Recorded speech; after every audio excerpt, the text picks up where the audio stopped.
Fortunately or unfortunately, some of you out there, I know that there's the Apple Podcast app, there's Podbean, there's 50 million of them out there. So wherever you get this, you're kind of used to just hearing our voices. We had one little splash of video when we went to LA and drove with Greg, and then our little follow-up to that fiasco with our lack of video skills. But now we've decided to punish you on a regular basis if you go to YouTube and other places where we've decided to sort of expand our reach by adding a video component. We'll do our best to not show our faces and show things that are more interesting. But that's where we're at. Stu, what's your take on that? As Krabby's just said, yeah, the most eagle-eyed amongst you will see that you can now see us. Sorry about that, but here we are. Needs must as the devil drives, especially if he's driving a devil red INEOS Grenadier. See what I did there? I did see what you did there. Do you know what we can do with that? What's that? We can show a picture of it. There you go. So there you go, ladies and gents. Again, in our servicing the community, we're taking it to another level. On that note, have you seen one of those in person? Are they stateside yet? No, but there was one that was wrapped. But in that event. Okay. So it looked really good. Did it? It was made up, and it sounds like he's put some lipstick on, doesn't it? Oh. And I've got a photograph somewhere.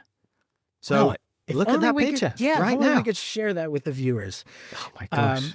So obviously we can't see it right now, but you guys definitely can. Yeah. So there it is. And in our ongoing effort to make things actually connect and flow, you seeing us isn't punishment, but it allows us to show you other things, as Stu just said. So one thing that caught my attention as we talk about vehicles being at things, I was watching the F1 race this weekend, and a couple races ago in the background, you could see Grenadiers and quarterbacks. They were usually done up. I don't know if they were emergency vehicles or fire trucks or whatever. Yeah, the fire truck was at the Monaco Grand Prix. Okay. So this past weekend at the Red Bull Ring, I assume F1, were using quartermasters as the vehicles for the driver parade. For anyone who maybe isn't familiar with F1, and maybe other series do this, but before an F1 race, in some capacity, they drive the drivers around the track and they wave to the crowd, and they'll be interviewed during this time, and they show them on the video board and all that. And I've seen it be on trailers. I've seen it be on the top of buses and all different kinds of things over the years. But this past weekend, it was actually the two drivers for each given team, or a driver alone, I think in a couple circumstances, but they were in the bed of a quartermaster. And the quartermaster was painted with their, and they put the driver's name and stuff on it, and they sat in the bed and they drove them around the track. I just got to say, I mean, I love the fact that you do a parade before a race, because it's so egalitarian. Everybody is a winner and a loser at that point, but there can be only one. So if you're the racer, you're sitting there looking at everybody else and going, who will it be? But the main thing that sparked some curiosity when you're just saying that is F1 seats aren't really renowned for being the most comfortable things to sit in for 2.5 hours. Yeah. I don't know if any race car seats are. So that begs the question, is the quartermaster the most comfy way that they'll ever go around that track? Well, considering that they're loose sitting in the bed and sitting on the lip of the bed, maybe not. But it was interesting to see. And, it's so if we go back 2 years, as part of INEOS upping their brand, their presence, they used Lewis Hamilton and George Russell in some of their little mini, I don't know if you call them commercials, but you remember they had those little mini films. I think they're still on their website, actually.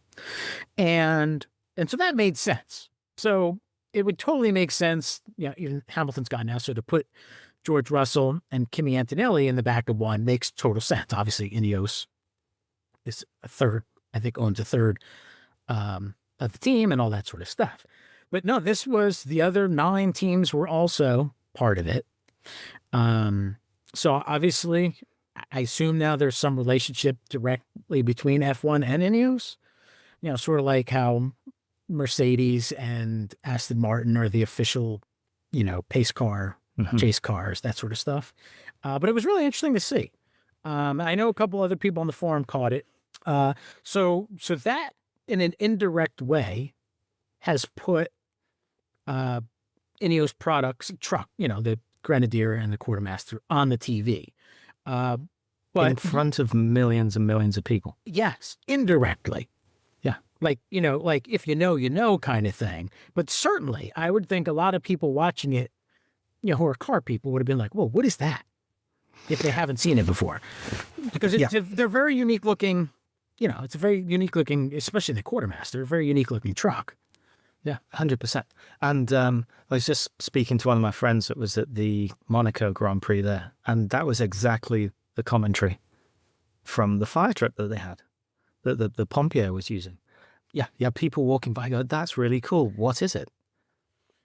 Yeah. Which, and my friend that was actually there, he owns a Grenadier, and he was saying, this is the stuff that they need to push. It's like, do the weird things. Do you remember all those Land Rovers with all the strange modules and stuff on the back? Yeah. But you knew it was that, but it's like, what on earth has that been? Like the forward control ones and all. Anyway, we are really getting off topic, and we're not going to do that this time. But no, we're not. Because what I will say to you is this. Take that, that's that unofficial advertising. It's the same thing with why college sports teams get free uniforms from Nike, because when you're on TV, you see a swoosh a million times, even though you're not. So you're advertising without advertising. And I think super passive. Yeah. And I think you could make that case or use that as an example what they were doing at the Formula One. But they're also starting to actually do commercials. And, I know you mentioned one earlier, the one you saw yesterday? Yeah, that was last night. I was watching Clark. I was feeling a bit homesick because, as some people know and some people don't, it's like, I'm not American.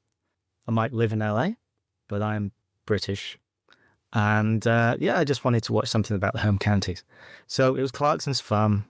I don't know. Which is fantastic. I love it. Absolutely love it. But anyway, you can go and watch it yourself. It's on Amazon. I don't need to give Mr. Bezos any more of a plug because he has enough money. But the main thing was the Grenadier commercial came on. I think I saw it 4 times. And this is on a random account, so it's not dialed into what I like to watch and all the rest of it, apart from the algorithm knows everything.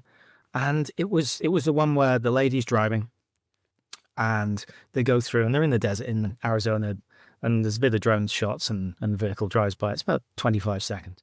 And it's pretty cool. I think her sidekick was OLJ on that one. Oh. And they did they had a fun time apparently.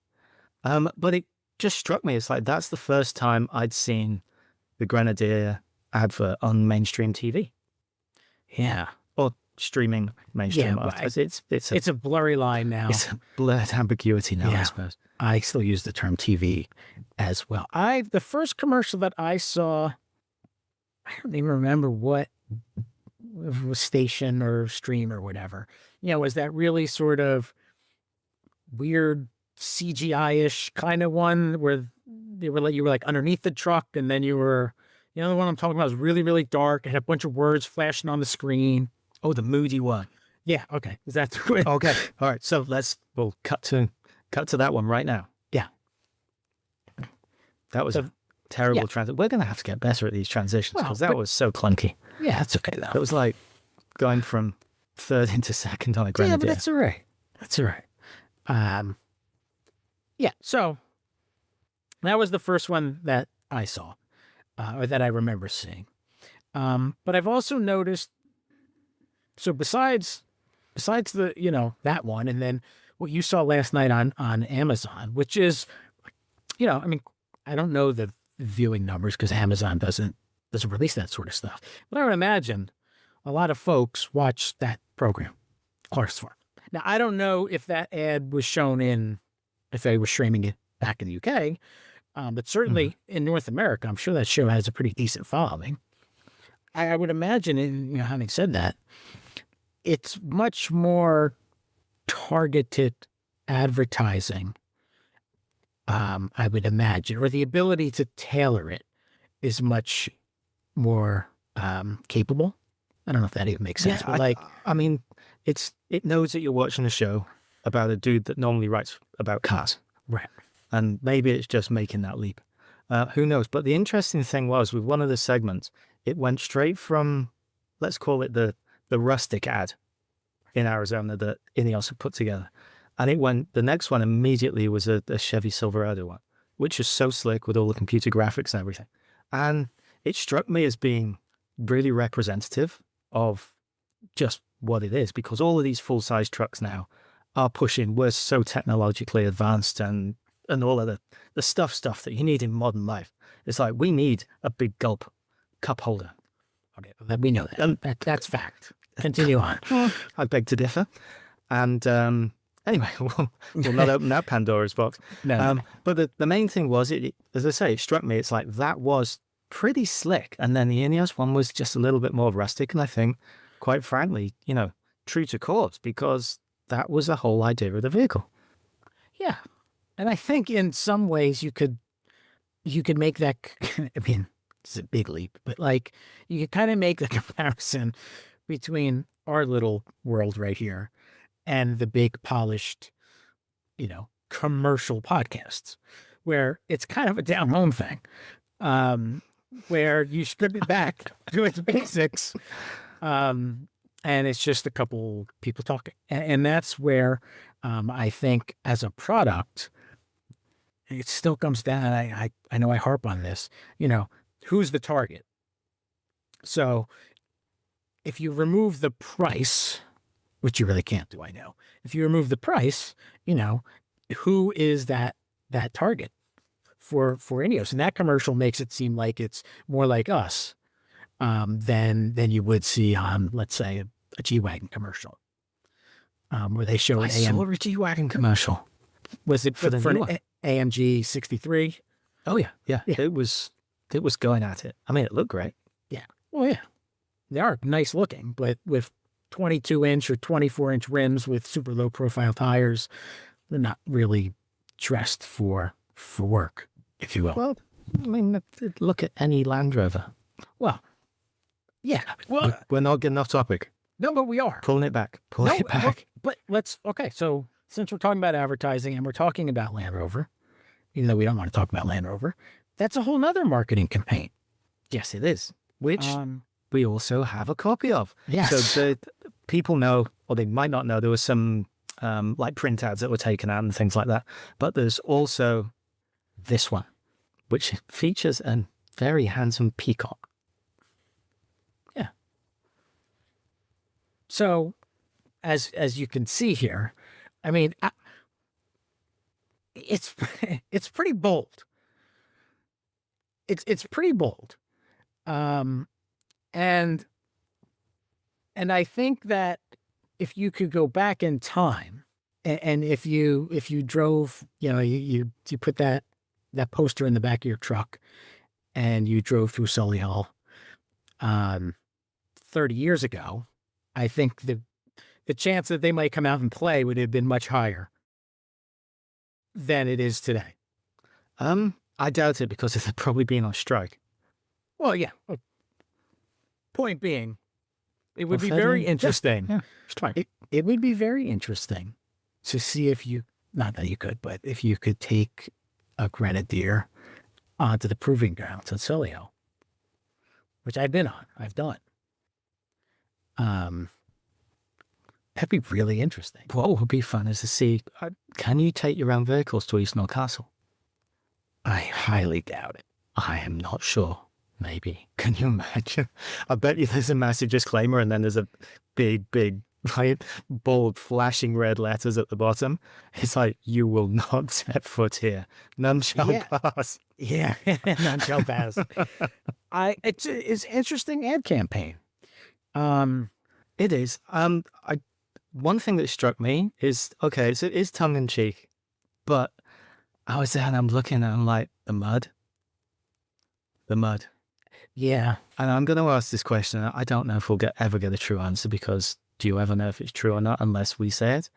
And most of the time I don't believe myself. So there we are. But with the mud, it's like, was there an applique? Did they get a mud consultant in just to sit there and just dab it on, I like they don't. do in TV and movies?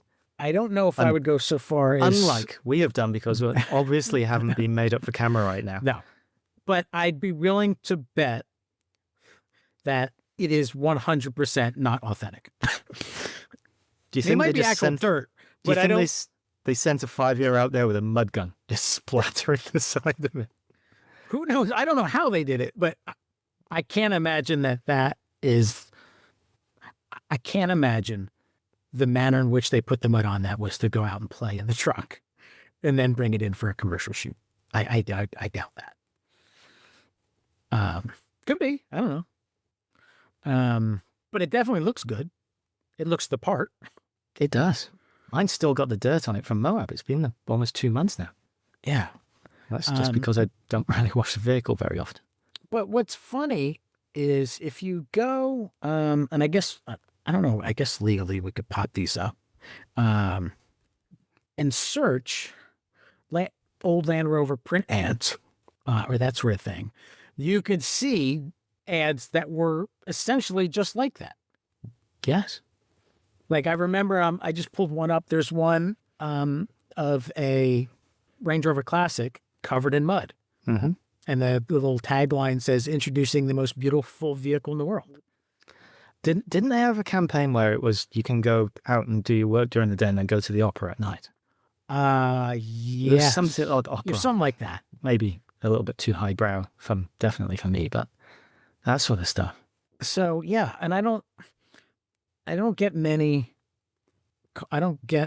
any physical paper magazines delivered to the house anymore. You don't? No, I do it all on my iPad just because it's easier. I miss it, but it's also super convenient to just have it all right there. We are getting off topic a little bit here, but I actually no, and I'll tell you why, because I pull it back. I subscribe to a magazine called Magneto, which, did you ever read Octane back in the day? I'm familiar with it, but no. Yeah, so it's similar to Octane.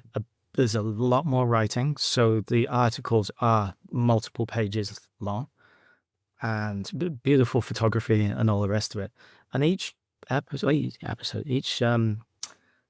edition's probably 100 pages, right? So it's pretty thick. It's like coffee table sort of magazine type of thing, and it's just fabulous because they dig in and they will go and get an interview with, Pininfarina, and actually a designer that designed X, Y, and Z back in the day, and what made you, and they're really eking out the information. For obviously, you've got to be a bit of a car geek or a nerd about it to truly appreciate it. But it's a proper magazine. There are adverts in it. They tend to be full page and not as many as some of the publications that we see, which are ad heavy now. Yeah, well, you have to be. Top down. I mean, from a financial standpoint. Well, you know more than that stuff than I do, yeah. because that's not what I do. But, okay, actual connections are happening here. So, and they had a really good article about the Grenadier. I'm going to see if speak to those guys to see if we can reprint it or post it on the forum or something. And I'd love to give them a shout out. So in the notes underneath, it's Magneto, and they deliver internationally as well, which is how I get mine. is it a quarterly? Bi-monthly? Like 6 a year? Yeah, I think there's 8 a year. It's a weird number, but they do the roundups of Monterey after they've, the major auctions and Bonhams and stuff like that. So you can see all the super fancy stuff, and it's just a car magazine for people that really like cars. Okay, And it's a great name as well, Magneto. Yeah, Octane's a pretty good one too. Yeah, but I used to subscribe to that as well. One of the magazines I get is called OVR, Okay. which stands for Outdoor was gonna, Vehicle Recreation. I was Is going to what say over. yeah. Well, maybe. I don't know. And in the issue, came a couple issues ago, which was the February, March issue, a Grenadier was on the cover story. Nice. And there was a good number, a good handful of pages. Let's see, it was a double truck front page. And then 1, 2, 3, 4, 4 full, five pages, lots of pictures. But it all comes down to, it's the truck owned by Bernard Leitner. Okay. So, it talks about what he did to it. And it's not an ad in the sense of Leitner paid for it. But it is sort of a feature on both the vehicle and a company that supports that vehicle. And it was interesting, a lot of stuff in there people who are members of the forum may already have come across, but it was a really nice article. And it was nice to see it on the cover. And so, although, again, I would imagine they do make a physical version of it, but I came across it online and that's how I subscribed. It's a nice magazine. And as an extension of that, we were went on YouTube to try to find the ad to post and share. But as we did that, we came across several others, including Ready for Hard Work and Big Adventures. Obviously, the manufacturer creates this content and puts it out and says, this is the ad that we're going to do. But we're also seeing the local dealers do their own. I don't know if they're on real TV. I'll say real TV. That sounds so condescending.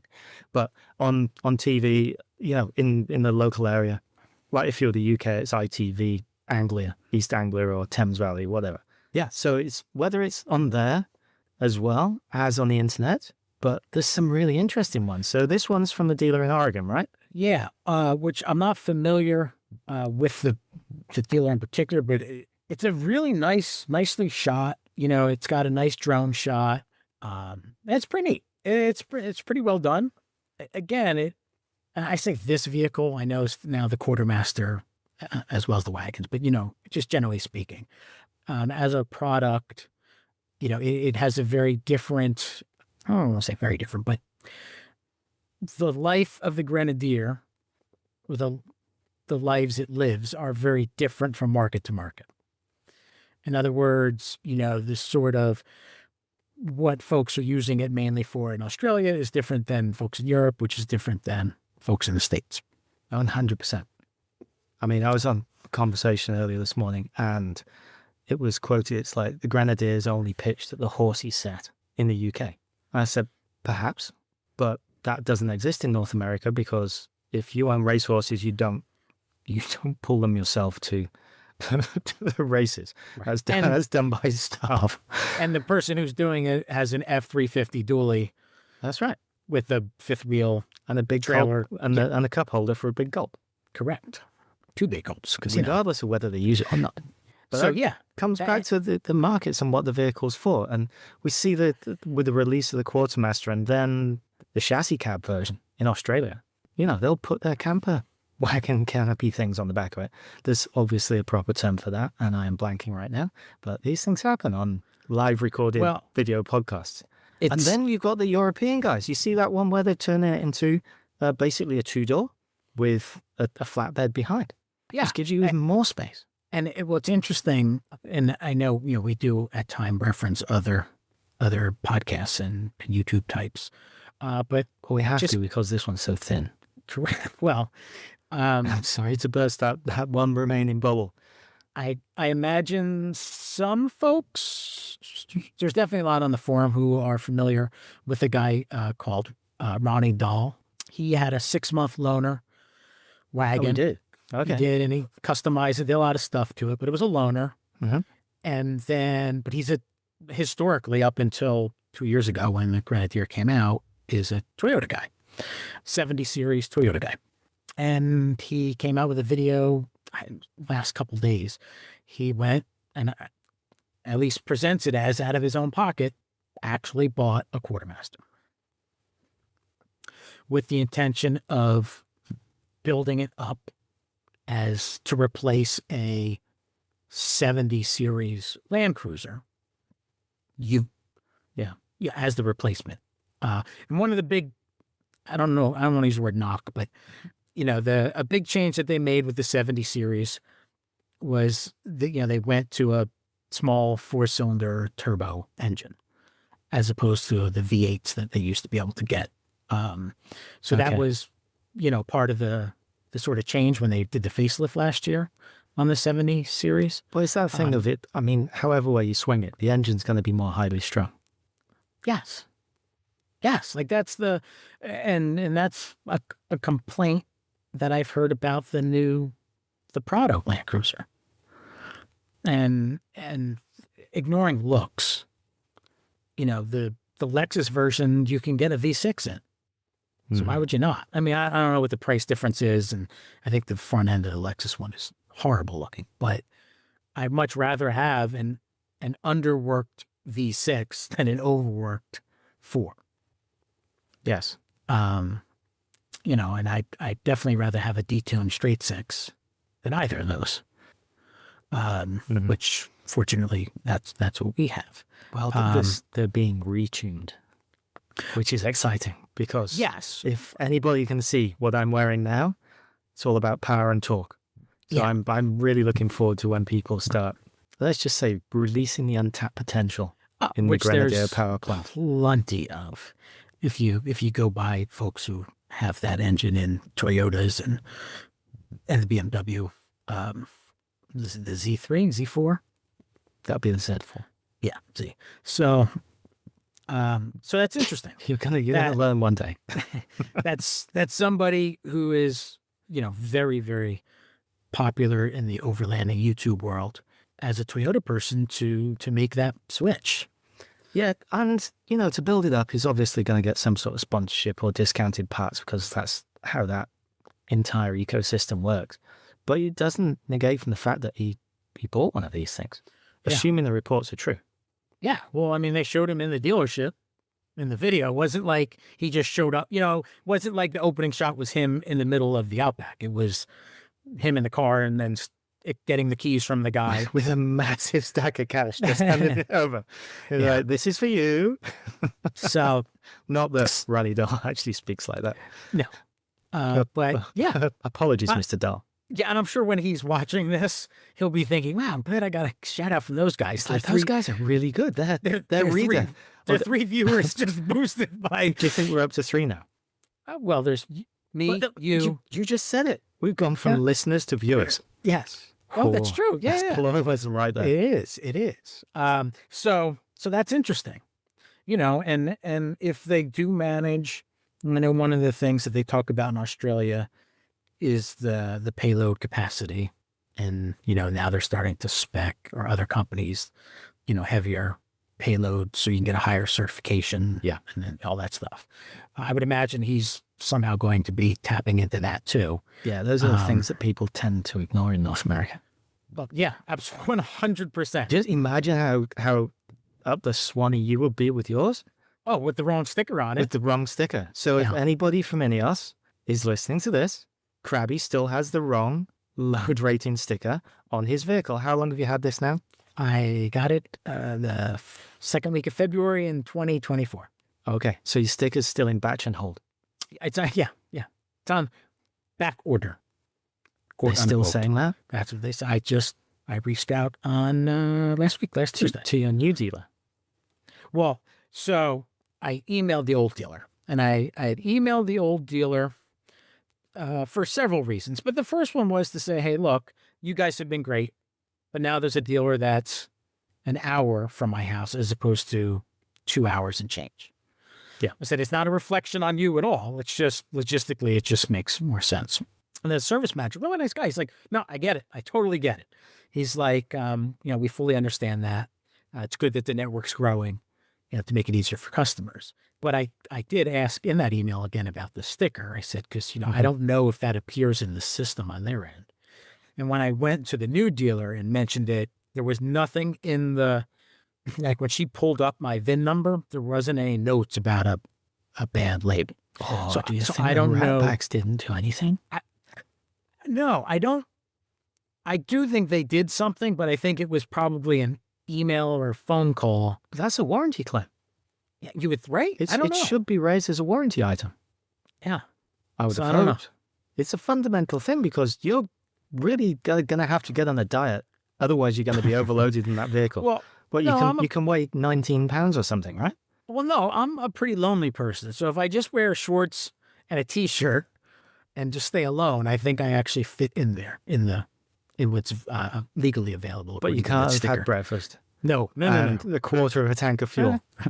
Well, which isn't very much to start with. Well, it's a quarter of a tank. That's a Definitely small in the tank. red. Definitely in the red. Yeah. Which you can hear from a mile away. Yeah, that bong definitely wakes them up. I don't relate it. And I say related because we've been kind of made fun of it in an earlier episode. But someone today, we discussed that INEOS headquarters has moved from North Carolina to very northern New Jersey.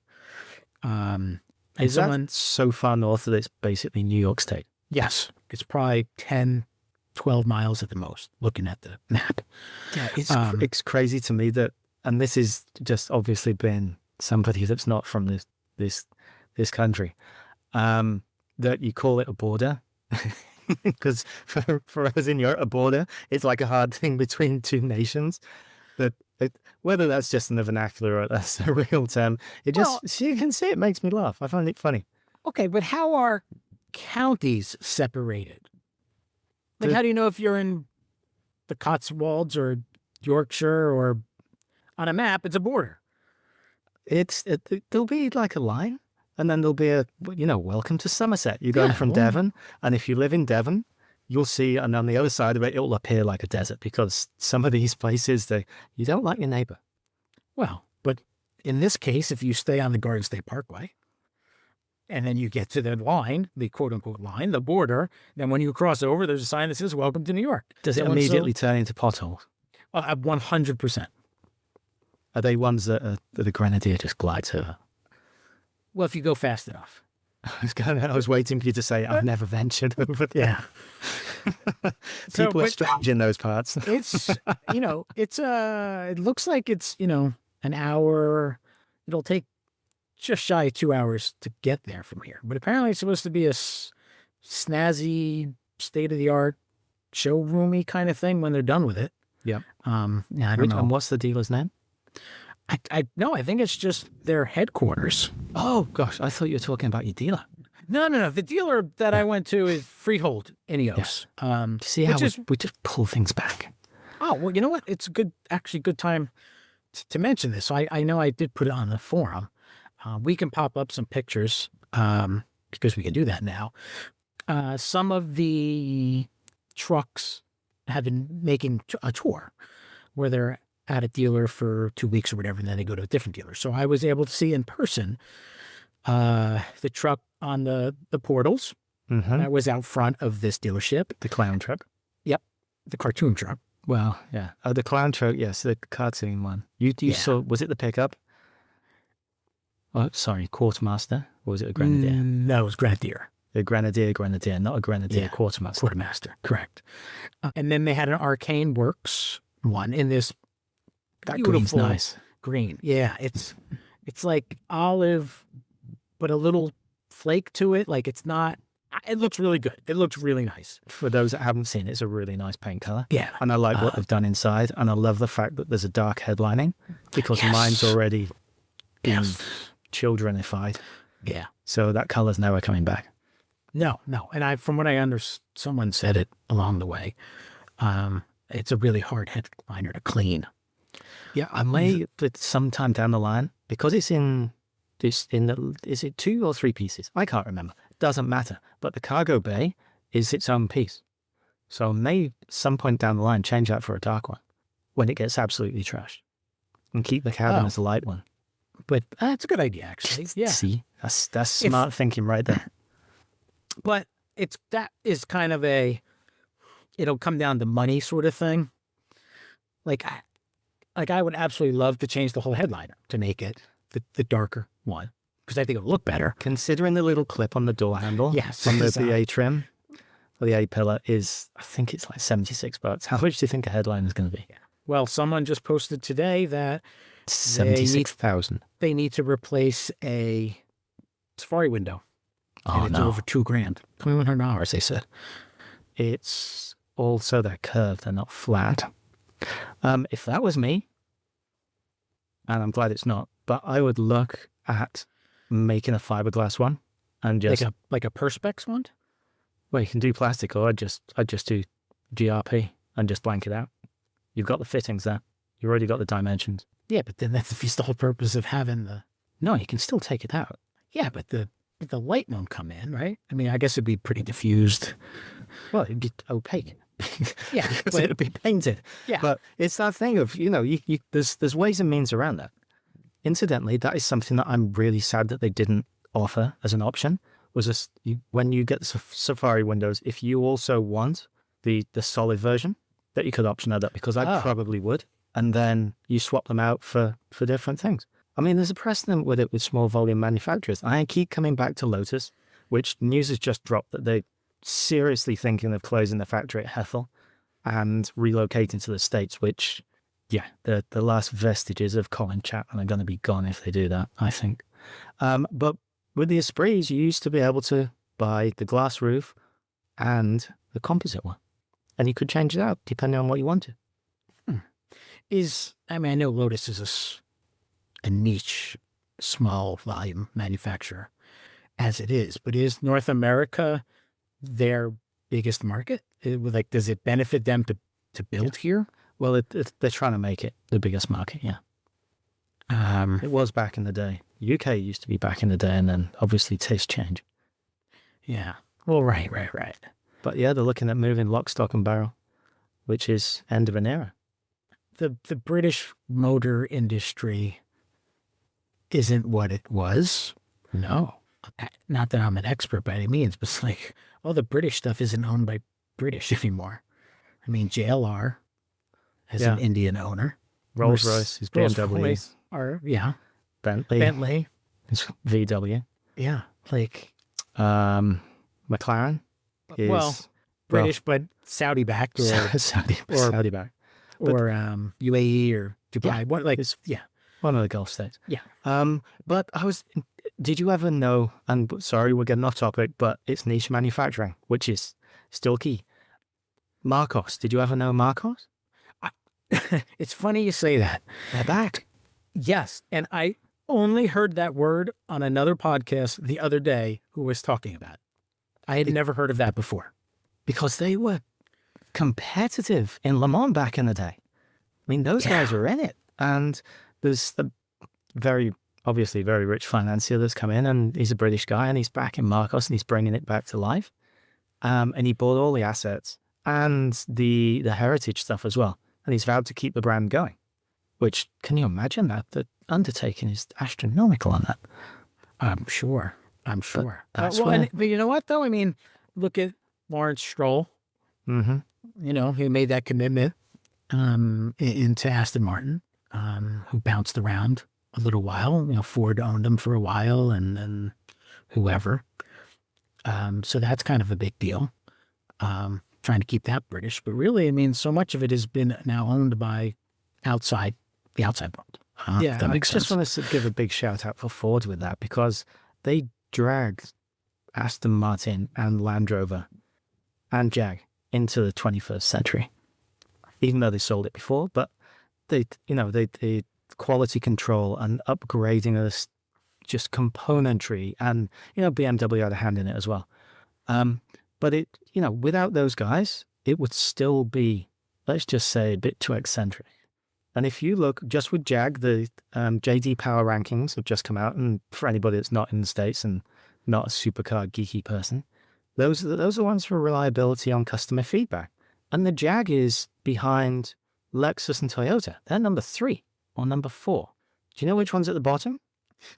I could take a guess. You're going to be shocked when I tell you. One of their stablemates? Audi. Yep. Really?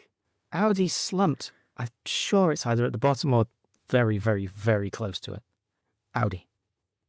Wow. for problems with so many thousand vehicles delivered. Maybe Jaguar are so high up because they're it's sold ridiculously limited offerings now 4 cars. that they didn't even make the 1,000, so there was 0 problems. But Could yeah, be. it's really That's- interesting. I mean, obviously, I I'm don't trying to- have. Trying to compare a sausage to a tomato there.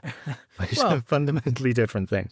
I don't have any nationalistic pride connected to any of those brands as an American. Just as someone who respects the brand, the heritage of Jaguar, That's Jaguar. Jaguar. But that pink fiasco that they unleashed a handful of months back, and we're only going electric, and we're doing this and we're doing that, was mind blowing. The only electric thing, okay, we'll see how that goes. I like the rest of it. I'm sorry, but there's something about the line of that thing. I'm like, I am in. I am so in. Okay, I'll accept that. But like, how do you throw away the heritage of? And I know I have these weird feelings about logos and that stuff, but like the Jag logo is classic, and now all of a sudden you're gonna make them jump the other way. Like that's changing the way it looks is one thing, but now you've completely. And I guess that's part of their thing, right? We're turning over a new leaf. We're shifting directions and all literally turning it around. But I don't know, man. Yeah, I don't know. We'll see. I mean, people get very. I mean, look at BMW. They've changed their logo so many times, but it's been done so subtly that you almost do not notice. And the same with Volkswagen. They keep reinventing it every 10 or 15 years. Yeah, but it still says VW. This is quite different. You really notice this one. Yeah, it's like you go to your great aunt, you go, ooh, that's different. Right. So she eats a Viscount biscuit. It's not obviously apples to apples, but like whenever you see the Nike logo, yes, the swoosh always goes, it might be reversed on a shoe, but like when you actually see it, it always goes the same way. Kind of like a normal check mark, where the fat part and then it gets skinny as you go from left to right. Yeah, all of a sudden, I'm left-handed, so I do them the other way around. Right. I mean, the word. I know what you mean. So if they just came out one day and were like, "No, we're doing it this way from now on," that'd be really bizarre. Yeah, that's McGovern, though, isn't it? And there's been so many column inches, feet, yards, miles devoted to that guy. Love him or loathe him, look at what he's done with the sales figures of Land Rover. Oh, yes, and that's it. Right. And you're right. And people like me can bark and howl at the moon about how the new Defender is not a Defender and blah, blah, blah. But they always know what they're doing. They're selling 100,000 of them or whatever. It's like record-breaking sales. It's a great family vehicle. So, and that's it. Yeah. Well, as we touched on last time, Subaru are still hanging off the coattails of the WRX to sell vehicles to people. Yeah. So let Land Rover have their thing. Which, incidentally, pulls me back. And just see, you're going to like this. You're going to like this segue. Which pulls us back to INEOS creating their own legacy. Because there is none. There's just like Jim's story and has been, let's say, painfully explained to people like me. It's like there's zero brand awareness of Sir Jim Ratcliffe in North America. Oh, yes. Close to zero. Yeah. So what they have done is they have their wildlife association. So obviously you could get the red chassis. You could get the grey one for the Rhino Trust. There's also, and this is where because we're in live on video and it's real because it's in color, we can show you this. It's called the Desert Lion Project. Obviously we've seen this now, and we've got lions prowling around with a quartermaster. And this is from the official INEOS account, which is pretty cool. Getting back to the original story of when he was in the back of the Land Rover with the driver in Tanzania. It's like these things, they're going to stop building. So it comes full circle with that gentleman's idea of, this is what I want to use this vehicle for. Now, whether he's pushing a round peg through a square hole, I don't know. I don't think so. But he's still applying what he designed, what he set out to do. And I like that stuff. Oh, so do I. It's like, I'm going to do this, and you blooming well grab it by the horns and go and do it. I mean, You see, I didn't swear then. no, you didn't. You're better than me. Well, that's why I had to introduce the beep beep. Yeah, Or the toot. I will refrain. Krabby's toot. I will refrain. I'm so sorry, people. Look, I'm not a billionaire. I'm not, obviously, Sir Jim Ratcliffe. And I don't know what it's like to be that person, but I wonder if he's happy with what was the result. Like, in 2017, if someone said, oh, this is what it's going to be in 8 years, I wonder how close it really is to his vision. The reality of you do need a computer to do this, and you do need, like, the stuff that you couldn't get away with not having. Do you know what? That's a really good question. And writing that down now, because hopefully we're going to be able to speak to somebody soon that could thoroughly answer this. It's an interesting question, right? I can't imagine he would come out and say, no, you know what? I'm not really happy. Okay, obviously we know that. Off the record, having a beer in the corner of the pub, you know, would you get a little more honesty in that? And some of it was just reality. You can't build a car in 2025 without airbags. You can't do that. So all the systems that control that, you couldn't avoid. You can't build a car in 2025 without you know what I mean? So yeah, I think the one statement that you'll probably get is, by gum, it's expensive to do. Well, yeah, okay, that would be eye-wateringly expensive. Way more than he thought. I think so. Yeah, I think so too. I think that's fair. But that gets us on to the other news, which is they are allegedly, and we haven't had any confirmation of this, talking to Chery, yeah. Oh, yeah. about hybrid powertrains, because we already have the Fusilier, which was being, let's say, batch and held. Yeah. Maybe a batch of 5 or 6. But anyway, that's where it's at. It got paused. And now we hear that Chery, they're speaking to those guys about possibly partnering up with the powertrain to get that to market, which is a really interesting thing, because then that directly taps into the Chinese market. Obviously makes economic sense if you don't have to start from scratch with the whole EV thing. Like, I get it. I still think they should have just come in and swooped in on Fisker and just bought everything up and then just reskinned the vehicle. Yeah, but again, but it puts them in that same situation, though, where that's obviously coming from a guy that knows nothing about the automotive industry. Exactly. On the other side of that curtain. Yeah. So I don't know if that was the solution, but what's even maybe of greater interest. Yeah, I've always been a dreamer. If you look into Chery, they also have a relationship with Land Rover. I don't know if you're aware of that. They make what is it now? You're putting me on the spot. Oh my gosh, I'm going to have to resort to the internet of lies here. Which, if you're watching this is not the lies. This is just coming from us, a couple of guys that make stuff up as we go along. Do you want me to just spoil it for you? Or you want to look it up? I want to look it up. What? They made the baby Disco? Well, and the baby Range Rover? In reality, and the Jag? Where they're at right now. Splendid and effortless, apparently the Jag is. And it's obsessed with performance. Jaguar XEL. Distinctive inside and out. The new Jag E-Pace. Right. New. Okay. All right. We got a thing. So they're basically... Interesting picture there with London and Shanghai in the background. Well, what's interesting, as I understand it, it is going to be the relationship as it maybe connects to this is, I guess Land Rover is, I don't know if resurrecting is the right word, but you know how Land Rover has gone from, it's really turned itself into mini brands. It's house of brands, I think they call it, didn't they? Yeah. And I think the Freelander, they're bringing it back. I think they are. And that's where Chery comes in terms of making a small electric EV kind of thing. And really that sounds exactly like what INEOS is looking to do. So it's interesting because then those two products, I would think, would compete directly. I mean, that definitely strikes me as the same market. I just want to say the Freelander, when it came out, was transformative in the UK because there was no, let's say, mid-sized small SUVs that just didn't exist. You had Disco, Range Rover, maybe And Range Defender. Rover Sport at that point, and then the Freelander came out.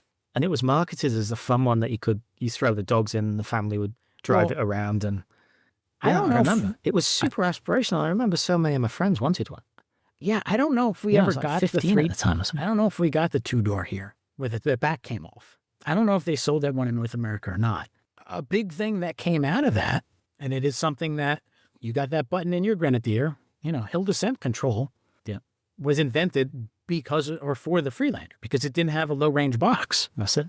So that's a technology that has found its way into like doesn't pretty much every truck have that now? Do you think we could call it the first crossover?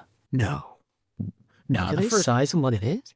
No, if you want to talk real crossover, look at the AMC Eagle. That was a crossover. Yeah, but you're getting too geeky for me now. Yes. This But seems like a deleted scene from Wayne's World. the reality is, though, it does interconnect. And I wonder how, I don't know. I don't know how to describe it.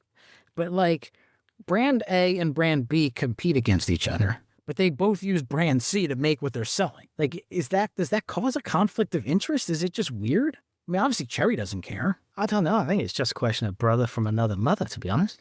Yeah, as long as the bills get paid, nobody cares. Yeah. Well, they're obviously not complaining too much if they're announcing it, and there's articles about this. So, yeah, it's interesting though, right? But you could say the same thing for getting Steyr to develop the Grenadier anyway, when they already built the G-Wagon. True, very true. Yeah, you know what? It's kind of the exact same thing.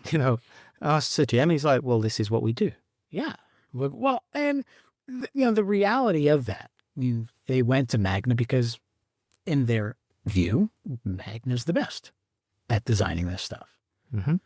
So if that's how you perceive things, then yeah, I guess that does make sense. So I guess both Land Rover and INEOS say, well, and what we're looking to produce, this is the right place to go to. So I guess that does make sense. So we just answered our own question. Yeah, you like that? Wow. That's what an echo chamber. Yeah. Just and I'm 99% sure that I mentioned this last time we spoke, but the fact that Magna or that Steyr was involved with the first 4x4 system of the Fiat Panda, I find fascinating. I really do. Speaking of which, did you know that Alfa Romeo did a version of the Jeep? Of a Wrangler Jeep? A Jeep Jeep? But their own in early 1950s, everybody's like, wow, we need one of those Jeep thingies. There was a Fiat one? No. Alfa Romeo. Alfa. Google that bad boy. Alfa? Double overhead cam in 1954 or something. Wildly over-engineered, wildly unreliable. Typical Alfa Romeo. It's like, take my money now. I want one. Look at this. It's called a Matta. M-A-T-T-A. And for people that don't know, wow. there it is. That's a cool looking little truck. I really like that. I've taught you something about crusty old four-wheel drives. I never thought I'd see the day. Well, what's interesting, and they all obviously copied the MB Jeep. Do you see the horsepower ratings? It's like no, I'm just looking at pictures. I think it's 47 horsepower. But this is the early 50s, and that was normal unless you were driving a Merlin. I think the Land Rover had 52, something like that. Yeah, that's comfortably 10% more. Yeah. You learn something new every day. And the crazy thing about this, could you imagine if Jeep went after Land Rover, Alfa, Toyota and saying, well, that's the silhouette of our vehicle, like Land Rover did to INEOS? I mean, they all look exactly the same. Yeah. If you take your glasses off, you don't know which one's which. Yeah. Because then you also had the Austin Gypsy, which I think we mentioned somewhere back. That was last time around, I believe. Yeah. And then, Santana was building them under license, and then they kind of turned them into their own thing. And yeah, I mean, I think we did mention this, but that's how the FJ came about. They were trying to get a Jeep contract to build, post-war Jeeps in Japan, and things changed, and then they had all that research, and they just made their own thing. But I genuinely had no idea that Alfa made a little Jeep thing. There you go. We're going to have to start winding this session up because now we've hurt people's eyes as well as their ears for far too long. I was driving back from swimming lesson on Saturday with my kids, and they were like, Dad, look at that. What's that thing? And it was an FJ. And it was obviously it'd be a resto mod sort of thing, let's say. I don't know how far he'd gone with it, but it looked super cool. And it was in the most spectacular blue, like this vivid electric blue. And yeah, he had bench seats in the back, and I'm assuming it was his kid. Anyway, it was in the back and in the biggest smile. And he was looking out of the tiny little dicky window, just either side of the corner. Yeah. And this kid was just smiling, and mine wound down the window, and they were both waving at him. And that was a touching moment. It was really sweet. Your dad drives something cool as well. Do you remember, and I say this, like it was a Nissan advertising campaign, but basically the campaign was Dogs Love Trucks. Do you remember that No. advertising campaign? No. Great campaign. And it showed, the one commercial, it showed the man driving one of the, I guess, like from the 60s. How long ago was this campaign? 5, 6, 7 years? All right, okay. But no, I don't remember that. And it showed this guy, and he was driving like a 1950s or 60s teeny tiny little Nissan truck. And there was a dog in the seat, and the dog was happy. And then they showed one from the 70s. And then one from, like, it sort of traced the history of Nissan trucks, but all through the fact that dogs like trucks. It's a great campaign. Speaking of which, and everyone's going to get really bored now, but we're going to talk dogs for a few minutes. Where do your two reside in the vehicle? Do you even let them in the Grenadier? No, they go in the Subaru or the Fit. Oh my gosh. So, as people may or may not know, I daily mine. Mainly because everybody said you can't daily this. So I flog it through LA traffic, and we talked about this before, and it does pretty well. And Mr. Chips used to reside in the cargo space, and he'd be sliding around because it's pretty slidey back there. It is. But now that I've got some seat covers on, he progressed to the second row. You know what's coming next, eh? Oh, yeah. And Now you have a co-pilot. And yeah, I did a score on a couple of times, got to take him to the vets or doggy daycare, depending on, what's happening. And I come back one time and he's literally in the driver's seat, just looking out the window at everybody. So it's like, come on, move. Come on, Mush. Next, you can be co-pilot, but you're not sitting there. So anyway, I was sitting in now, and I wound down the window a little bit. I'm like, oh my gosh, I've got seat covers, but is he going to scratch up, the perfect shelf to have your can of fizzy water? And he didn't. He's a pretty good lad in that respect. So it's, so it's normally it's Mr. Chips, that's the dog's name. But when he sits in the front, his name, we've decided, is going to be Monsieur Pomfret. Ah, because he's... Not only that, but the vehicle's made in France. I was just going to say. This just, again, pulls it back. And this is how we roll. Literally how we roll. So I've got a dog now that is a bit of schizophrenic because I'm calling him by two names in a vehicle that was made in France, owned by a British company, and designed in Austria. Which is a great multicultural story. And I think it's, I'm sure we've already said this, but it really does sort of help make our community so wonderful. Our community is global, and it really is a global vehicle. And you could say that, I suppose, a lot of contemporary vehicles, because parts come from all over the world. It is certainly true of the INEOS. 100%. So, on that note, all right, we've made you deaf and possibly made your eyes bleed. Yeah. So until next time, we'll see you then. Well, we won't see them. They'll see us. Okay, you'll see us then. You'll see us. You'll have to see us. Sorry.